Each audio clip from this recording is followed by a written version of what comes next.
तो बच्चों स्वागत है आपका मेरे YouTube चैनल पर। आज हम सीखेंगे square root by prime factorisation method. तो एग्जांपल लेते हैं बच्चों हम 4 का। आपको पता है कि 4 के जो फैक्टर होते हैं, प्राइम नंबर जो होते हैं 4 जो मिलके बना होता है वो 2 × 2, 2 गुणा में 2। तो उसका जोड़ा बन रहा है, तो जोड़ा बन रहा है तो जोड़े बनने वाली वैल्यू में से एक वैल्यू बाहर आ जाती है। तो √4 का आंसर होगा 2। एक एग्जाम्पल और लेते हैं हम 9 के जो फैक्टर होते हैं 3 × 3 होते हैं, इसका जोड़ा बन रहा है तो 3 बार आ जाएगा। तो √9 का आंसर होगा 3। ठीक है बच्चों। एक एग्जाम्पल और लेते हैं हम 16 का।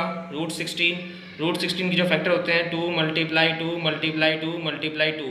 तो यहाँ पे 2 के पेयर 2 बार बन रहे हैं तो 2 बार मल्टीप्लाई में बाहर आ जाएगा, आंसर 4। तो √16 का आंसर ये होता है। अब लेते हैं 25।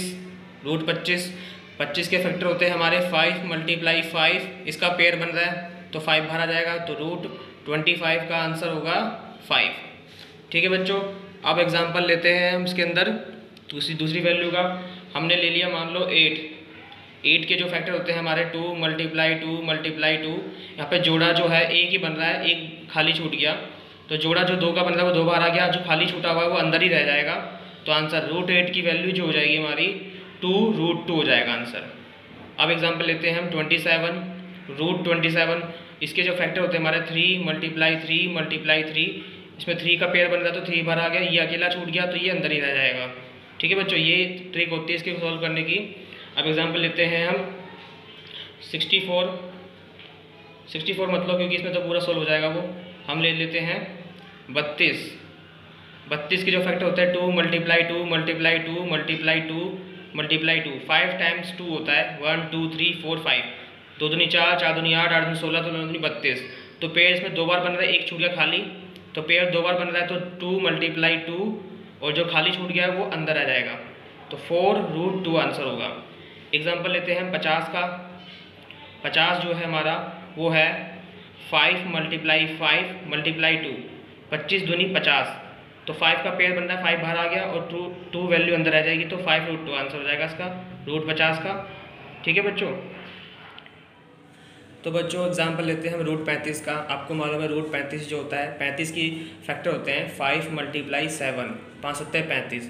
तो आप देखोगे इसमें कोई पेयर नहीं बन रहा तो इसका आंसर नहीं सोल्व होगा, ये 35 का 35 ही रहेगा। या आप इसको ऐसे लिख सकते हो कि √5 × √7, इसको ऐसे भी लिख सकते हो और ऐसे भी लिख सकते हो, दोनों का आंसर सेम ही है ये। एग्जाम्पल लेते हैं हम मान लो 22 लेते हैं। तो 22 में क्या होता है कि 11 × 2, 11 दूनी 22 होता है। तो इसमें भी आप देखो कोई पेयर नहीं बन रहा तो ये ऐसे की ऐसे ही रहेगा, 11 × में √2। या आप लिख सकते हो 22, ऐसे लिख लो चाहे ऐसे लिख लो, एक ही बात है। एक और लेते एग्जांपल, मान लो हम लेते हैं 44। इसमें देखोगे हम 2 × 2 × 11 बन रहा है। इसमें 2 का पेयर बन रहा है तो 2 बाहर आ जाएगा, 11 अंदर आ जाएगा, तो ये आंसर हो जाएगा। ठीक है बच्चों। अब कुछ बेसिक चीज़ें मैं बता दूँ आपको इसके साथ, जैसे कि √2 प्लस अगर √2 करेंगे तो आंसर होगा 2√2। और अगर हम 2√2 प्लस में 3√2 करेंगे तो प्लस हो जाएगा 5√2। ये एक्स्ट्रा चीज़ बता रहा हूँ बच्चों मैं आपको।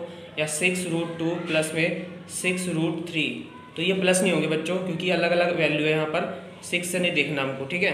इसको अगर लिखना तो आप ऐसे ले सकते हो, 6 कॉमन ले लो, ब्रैकेट में √2 प्लस में √3 ले सकते हो। अगर आप लोग 4√5 प्लस में 6√5 तो आंसर हो जाएगा 10√5 आंसर हो जाएगा हमारा।